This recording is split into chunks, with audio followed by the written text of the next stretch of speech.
वही हुआ, आखिरकार वही हुआ जिस चीज का डर था। सोमवार सुबह तकरीबन पौने 12 बजे विराट कोहली ने टेस्ट क्रिकेट से रिटायरमेंट का ऐलान कर दिया है। This is actually shocking. ये शॉकिंग है। ये पिछले 4-5 दिन से बातें चल रही थी कि विराट ने बीसीसीआई को ये कह दिया है कि मैं टेस्ट क्रिकेट से रिटायरमेंट का ऐलान करने वाला हूं, मैं टेस्ट क्रिकेट छोड़ने वाला हूं। फिर आनंद फानन में ये बातें आई कि बीसीसीआई किसी टॉप इन्फ्लुएंशियल आदमी को लगाएगा, विराट को रिक्वेस्ट किया जाएगा। मैंने आपको उसी दिन कह दिया था, मैंने कहा यार ये रिक्वेस्ट वगैरह वाली बात नहीं है। अगर यहां तक बात पहुंची है, अब विराट कोहली अपना माइंड नहीं बदलेंगे। लेकिन मैं और आप इसलिए भी शॉक्ड हैं कि यार ऐसा क्या हुआ कि इतनी जल्दी इतना बड़ा फैसला। उन्होंने कहा है कि इतना आसान नहीं है। जो उन्होंने पोस्ट भेजी है, मैं आपको पोस्ट दिखाता हूं, जो उन्होंने इंस्टाग्राम पे उन्होंने कहा है कि जी ये फैसला मेरे लिए इतना आसान नहीं था, बट इट फील्स राइट। मतलब लेकिन ठीक लग रहा है। ये मैं पहले आपको उनकी जो रिटायरमेंट पोस्ट है यार, वो बताऊं। उन्होंने क्या लिखा है। उन्होंने लिखा है कि it's been 14 years since I first wore the baggy blue in test cricket. 14 साल हो गए। Honestly, I never imagined the journey this format would take me on. It has tested me. उन्होंने सारी बातें की। और फिर वो कहते हैं as I step away from this format, it's not easy but it feels right. मैं जब टेस्ट क्रिकेट छोड़ रहा हूं, मेरे लिए आसान नहीं है, बट मुझे अच्छा लग रहा है।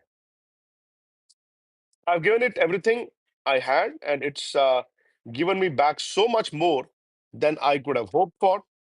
I am walking away with a heart full of gratitude. मैं आपको हमेशा कहा ना, एक चीज होती है मतभेद, एक होता है मनभेद। मतभेद होता है डिफरेंस ऑफ ओपिनियन। मेरा और आपका डिफरेंस ओपिनियन हो गया, जैसे विराट की रिटायरमेंट पे हम, आपकी सोच कुछ है, मेरी सोच कुछ है। एक हो गया जी मनभेद, कि जी आप तो मुझे पसंद ही नहीं हो, आपकी तो मैं शक्ल भी नहीं देख सकता। उसका कोई इलाज नहीं है। अब मुझे नहीं पता ये मनभेद है या मतभेद है। ये मतभेद से तो आगे चला गया है, बिकॉज इतनी बड़ी सीरीज यार, और विराट ने ये कह दिया कि मैं नहीं खेलूंगा। मुझे याद है जब विराट अभी टेस्ट क्रिकेट नहीं खेले थे, मैं आपको ये कई बार कहानी सुना चुका हूं। ये साल था 2011, मतलब 2010 खत्म हो रहा था, 2011। आईपीएल सीजन 2025 के अंदर ऑलमोस्ट टॉप की जो 4 टीमें थी वो फाइनल हो चुकी हैं। एक तो गई आगे मुंबई इंडियन, दूसरी है गुजरात टाइटन, तीसरी है आरसीबी और चौथी टीम लग रहा है कि दिल्ली कैपिटल टीम आगे जाएगी। ये 4 टीमें तकरीबन ऑलमोस्ट क्वालिफाई हो चुकी हैं। दिल्ली कैपिटल का भी ऑलमोस्ट डन नहीं हुआ, लेकिन अदरवाइज बाकी 3 टीमें Mumbai Indian, RCB, Gujarat titan, इन तीनों का जो विक्ट्री स्टार्ट है, विक्ट्री जो स्ट्रीक है आईपीएल के अंदर बहुत ज़्यादा है।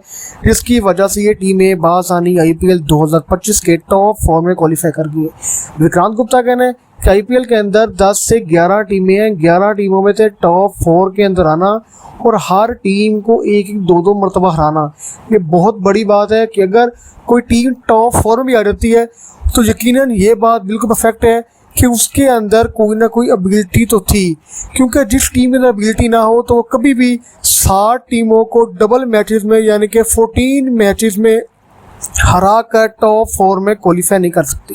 विक्रांत गुप्ता कहना है कि आपका टॉप 4 में क्वालिफाई करने के लिए कम से कम भी 10 मैच अगर ज़्यादा हैं तो आपको 7 से 8 मैच लाजमी जीतने पड़ते हैं, क्योंकि आईपीएल का सिनेरियो ऐसा है कि 11 टीमें, टोटल पॉइंट बनते हैं 20 में से अगर आपके पास 12 से 14 पॉइंट हैं तो आप स्ट्रॉन्ग कैंडिडेट हैं टॉप 4 में क्वालिफाई करने के लिए भी। लेकिन वो भी इन सिचुएशन में कि जब ओपोनेंट टीम का सूरत हाल अगर ऊपर नीचे हो, अगर आपकी जो ओपोनेंट टीम है उनके पॉइंट ज़्यादा स्ट्रॉन्ग है तो हो सकता है कि इस पॉइंट से बात आगे गुजर जाए। विक्रांत गुप्ता का मुझे ये कहना था कि आईपीएल 2025 के अंदर आरसीबी ने बहुत ज़्यादा कमबैक किया, क्योंकि जब से आईपीएल शुरू हुआ आरसीबी ने आज तक एक भी टाइटल नहीं जीता और 2025 के अंदर आरसीबी की विनिंग स्ट्रीक बहुत ज़्यादा है। ना सिर्फ विनिंग स्ट्रीक बल्कि विराट कोहली की फॉर्म बहुत चल रही है। अगर ऐसे ही चलता रहा तो हो सकता है कि आईपीएल 2025 की ट्रॉफी वही हुआ, आखिरकार वही हुआ जिस चीज का डर था। सोमवार सुबह तकरीबन पौने 12 बजे विराट कोहली ने टेस्ट क्रिकेट से रिटायरमेंट का ऐलान कर दिया है। This is actually shocking. ये शॉकिंग है। ये पिछले 4-5 दिन से बातें चल रही थी कि विराट ने बीसीसीआई को ये कह दिया है कि मैं टेस्ट क्रिकेट से रिटायरमेंट का ऐलान करने वाला हूं। मैं टेस्ट क्रिकेट छोड़ने वाला हूं।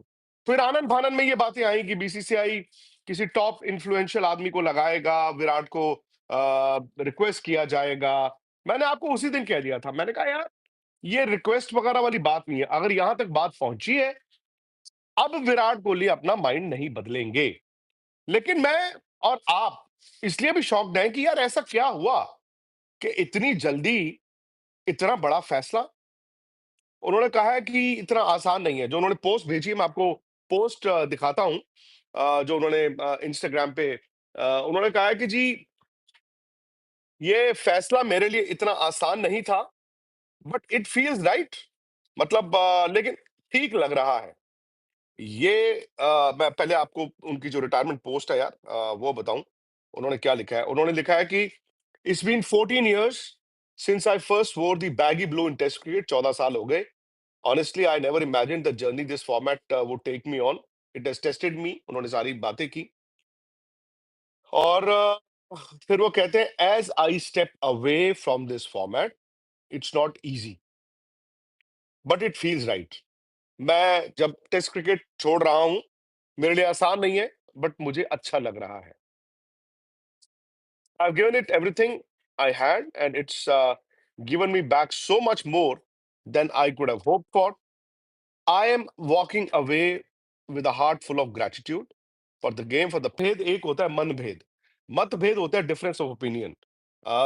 मेरा और आपका डिफरेंस ओपिनियन हो गया, जैसे विराट की रिटायरमेंट पे हम आपकी सोच कुछ है, मेरी सोच कुछ है।